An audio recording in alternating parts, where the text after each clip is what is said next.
حضرت ابراہیم بن ادم رحمۃ اللہ تعالیٰ علیہ کے بارے میں تو آپ نے پڑھا اور سنا ہی ہوگا کہ آپ اللہ کے بہت بڑے ولی بھی تھے اور آپ وقت کے بادشاہ بھی تھے۔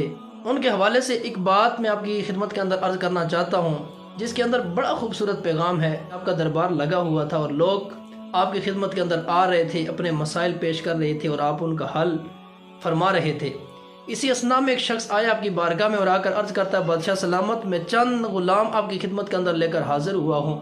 میری خواہش یہ ہے کہ ان میں سے جو غلام آپ کو پسند آتا ہے اسے اپنی خدمت کے لیے آپ قبول فرما لیں، اور یہ میرے لیے بڑی سعادت کی بات ہوگی کہ میرے کسی غلام کو آپ اپنی خدمت کے لیے قبول فرما لیں۔ آپ نے فرمایا ٹھیک ہے، اگر تمہاری خواہش ہے تو میں سارے غلاموں کا امتحان لوں گا، جو ہمارے معیار کے اوپر پورا اترے گا اسے میں اپنی خدمت کے لیے قبول کر لوں گا۔ پھر آپ نے فرمایا کہ اپنے ایک ایک غلام کو باری باری میری بارگاہ میں بھیجتے جاؤ۔ اب وہ شخص بیچتا جا رہا ہے اور حضرت ابراہیم بن ادم ان کا امتحان لے رہے ہیں، ان سے چند سوالات کر رہے ہیں۔ بالآخر جب سب کا امتحان مکمل ہوا تو آپ نے فرمایا، بندہ خدا، اگر کوئی اور غلام تیرے پاس ہے تو اسے میری بارگاہ میں پیش کر، اگر نہیں ہے تو یہ سارے غلام واپس لے جا۔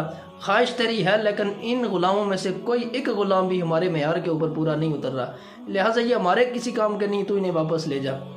اور وہ شخص عرض کرتا ہے، حضور میرے پاس ایک اور غلام بھی ہے لیکن وہ ان سے بھی نکما ہے اور میں اسے باہر چھوڑ کے آ گیا ہوں، اگرچہ وہ اندر آنے کی خواہش رکھتا تھا لیکن میں نے کہا کہ تو اندر جانے کے قابل ہی نہیں ہے، اس لیے میں اسے باہر چھوڑ کے آ گیا۔ آپ نے فرمایا کہ تو نے فیصلہ کیسے کر لیا ہے کہ وہ آنے کے قابل ہے کہ نہیں؟ فرمایا یہ فیصلہ تو نے نہیں کرنا، یہ ہم نے کرنا ہے۔ اسے ہماری بارگاہ میں بلا، شاید وہی ہمارے معیار کے اوپر پورا اتر آئے۔ حضرت ابراہیم بن ادم کے حکم کے مطابق وہ شخص گیا اور جا کر اپنے اس غلام کو بلایا۔ حضرت ابراہیم بن ادم نے اس سے بھی چند سوالات کیے۔ پہلا سوال یہ پوچھا کہ اے بندہ خدا، بتا تیرا نام کیا ہے؟ وہ غلام ہاتھ جوڑ کر سر جھکا کے ادب کے ساتھ عرض کرتا ہے، حضور اے بادشاہ سلامت، میں غلام ہوں اور غلاموں کا کوئی نام نہیں ہوتا ہے، غلام کو جس نام سے پکارو گے غلام حاضر ہو جائے گا۔ آپ نے فرمایا اچھا بتاؤ کھانے میں کیا چیز پسند کرو گے؟ پھر ہاتھ جوڑ کر سر جھکا کے ادب کے ساتھ عرض کرتا، بادشاہ سلامت، غلام ہوں اور غلام کی کوئی مرضی نہیں ہوتی ہے، غلام کی کوئی خواہش نہیں ہوتی ہے، کچھ ملے گا تو کھا لے گا، نہیں ملے گا تو صبر کر لے گا۔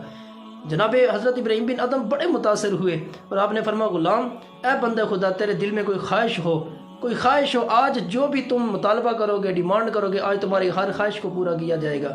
غلام پھر ہاتھ جوڑ کے عرض کرتا ہے، حضور میں غلام ہوں، غلاموں کے پاس کوئی اختیار نہیں ہوتا، غلاموں کی کوئی مرضی نہیں ہوتی، غلاموں کے پاس کوئی اختیار نہیں ہوتا۔ جب اختیار نہیں ہے، غلاموں کے پاس وسائل اور اسباب نہیں ہے، تو پھر دل کے اندر خواہش رکھ کے کیا کرنا ہے؟ میں نے زندگی کے اندر کبھی دل کے اندر کوئی خواہش نہیں رکھی ہے۔ حضرت ابراہیم بن ادم نے اتنی بات سنی، نعرہ تکبیر بلند کیا اور ایک دم سے آپ بے ہوش ہو کے زمین کے اوپر گر پڑے۔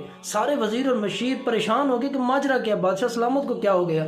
کچھ دیر کے بعد ہوش آیا تو بادشاہ سلامت کی نگاہیں اسی غلام کے اوپر ہیں۔ کافی دیر خاموش رہنے کے بعد آپ اپنے آپ کو مخاطب کر کے فرماتے ہیں، اور ابراہیم بن ادم تو بادشاہ وقت ہے لیکن تجھ سے تو یہ غلام بہتر ہے، تو بادشاہ ہو کے بھی اپنے حقیقی بادشاہ کی اطاعت و فرمانبرداری بجا نہیں لا سکا، اور یہ غلام ہو کے اپنے خالق و مالک کا کتنا مطیع و فرمانبردار ہے۔ تو بادشاہ سلامت ایک غلام سے متاثر ہو گیا۔ تو یاد رکھنا، اس واقعے سے ہمیں یہ سبق ملتا ہے کہ کبھی بھی کسی کو حقیر مت سمجھیں، کسی کو کم تر نہ سمجھیں، کبھی بھی کسی کے ظاہر کو دیکھ کر کوئی فیصلہ نہ کریں، کیونکہ دلوں کے حال تو میرا رب بہتر جانتا ہے، کون بہتر ہے، کون برا ہے، کون اچھا ہے، کون کیسا ہے، یہ سب کچھ میرا رب بہتر جانتا ہے۔ اس لیے دوسروں کو خود سے بہتر سمجھیں اور اپنے اندر عاجزی پیدا کریں۔ اللہ والوں کی نشانی یہ ہوتی ہے کہ ان کے اندر عاجزی کوٹ کوٹ کے بھری ہوئی ہوتی ہے۔ میرے میاں صاحب فرماتے ہیں، راتیں زاری کر کر روندے، نیند اکھاں تھی دوندے، فجری او گناہ گار سداندے، سب تھی نیویں ہوندے۔